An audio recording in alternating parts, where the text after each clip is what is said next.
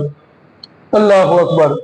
حضرت ام حبیبہ رضی اللہ تعالی عنہا یہ بھی اسی 7 ہجری کے اندر جو ہے ام المؤمنین بنتی ہیں۔ ان کا پہلا نکاح جو ہے نا ہوا تھا عبداللہ ابن جہش سے، اور عبداللہ ابن جہش کے ساتھ انہوں نے مل کر ہجرت حبشہ کی تھی۔ یاد آ گیا ہجرت حبشہ؟ پہلے سفر میں کتنے بندے تھے جی؟ کتنے بندے؟ 11 یا 12؟ اللہ اکبر۔ 12 مرد اور 6 عورتیں۔ اچھا، تو اس وقت یہ ہجرت کر کے یہ بھی گئے تھے، تو جس وقت یہ دونوں وہاں پہنچے تو ان کا شوہر جو ہے وہ وہاں جا کر مرتد ہو گیا اور عیسائی ہو۔ یہ خود فرماتی ہیں ام حبیبہ، یہ ابو سفیان جو فتح مکہ پر مسلمان ہو گئے تھے، سیدنا ابو سفیان رضی اللہ تعالیٰ عنہ یہ ان کی بیٹی ہیں، اور سیدنا امیر معاویہ رضی اللہ تعالیٰ عنہ کی بہن ہے، اور ان کا اصل نام جو ہے رملہ ہے۔ رملہ، کئی لوگ پوچھتے ہیں جی نواں کوئی دسو، تو یہ رملہ جو ہے ام المؤمنین کا نام ہے، ام حبیبہ ان کی کنیت ہے۔ تو فرماتی ہیں کہ جس وقت رات کو میں نے خواب دیکھا کہ خواب کے اندر میں کیا دیکھ رہی ہوں کہ میرا خامد جو ہے نا اس کا چہرہ کالا سیاہ ہو چکا ہے اور انتہائی برا اس کا چہرہ ہو چکا ہے۔ تو صبح جب میں اٹھی تو پتہ چلا کہ خامد جو ہے وہ مرتد ہو گیا۔ میں نے اس کو خواب سنا کر ڈرانے کی کوشش کی، لیکن بدبختی غالب آئی اور اسی ارتداد کی حالت میں، عیسائیت کی حالت میں بغیر توبہ کے وہ مر گئے۔ اب چونکہ یہ بنو امیہ کا خاندان ہے اور بنو امیہ کے لوگ جو ہیں مکے کی سیاست ساری ان کے ہاتھ میں تھی، سیاسی طور پر یہ بڑے لوگ تھے، تو رسول اللہ صلی اللہ علیہ وسلم نے اس خاندان کو قریب کرنے کے لیے آپ نے نجاشی کو خط لکھا، حضرت عمر بن امیہ زمری کو بھیجا اور کہا کہ پوچھ لو ام حبیبہ سے عدت گزرنے کے بعد اگر وہ میرے ساتھ نکاح کرنا چاہتی ہو تو پھر اے نجاشی تم میرے وکیل بنو اور وکیل بن کر میرا اس کے ساتھ نکاح کر۔ تو جس وقت حضرت ام حبیبہ کے پاس یہ بات پہنچی، حضرت ام حبیبہ نے بڑی خوشی کا اظہار کی، کہا میری یہ قسمت کہ میں ام المؤمنین بنوں اور رسول اللہ صلی اللہ علیہ وسلم کے حرم میں آؤں، بڑی اپنی قسمت پر نازا۔ اور جو نجاشی نے لونڈی بھیجی تھی نا کہ جاؤ، اس لونڈی کو کہا تھا کہ جا کر پوچھ کے آؤ کہ ام حبیبہ اس کام پر تیار ہے، رسول اللہ کی طرف سے یہ پیغام آیا ہے۔ تو یہ اتنی خوش ہوئیں کہ انہوں نے اپنے کڑے اور زیورات اٹھا کر اس لونڈی کو دیے، ابرا نام کی لونڈی لکھی ہوئی ہے۔ تو پھر نجاشی نے اس وقت جو وہاں موجود تھے صحابہ اکرام، ان صحابہ اکرام کو بلایا اور اس محفل کے اندر نجاشی نے نکاح جو ہے رسول اللہ صلی اللہ علیہ وسلم کے ساتھ ام حبیبہ کا نکاح کیا، اور اس موقع پر 400 درہم وہ نجاشی نے اپنی طرف سے ام حبیبہ کو جو ہے حق مار کے عطا کی اور فرمایا یہ رسول اللہ کی طرف سے میں تمہیں دے رہا ہوں اور یہ میرا گفٹ ہے، میری طرف سے ہدیہ ہے اور ان کی طرف سے میں تمہیں یہ دے رہا ہوں۔ تو انہوں نے وہ قبول کر لیے۔ حضرت ام حبیبہ رضی اللہ تعالی عنہا یہ پھر بعد میں مدینہ طیبہ آ گئی۔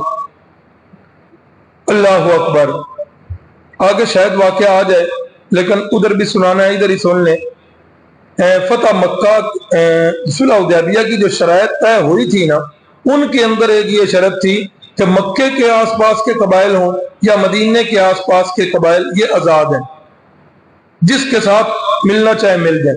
اب اس شک کی خلاف ورزی ہو گئی اور کی قریشیوں نے، اب جس وقت خلاف ورزی ہو گئی تو اب رسول اللہ صلی اللہ علیہ وسلم کا ارادہ بن گیا کہ انہوں نے معاہدہ توڑ دیا ہے، اب جاتے ہیں مکہ اور جا کر چڑھائی کرتے ہیں۔ ان کو بھی محسوس ہو گیا، ابو سفیان کو بھیجا کہ جاؤ جا کر تجدید عہد کر کے آؤ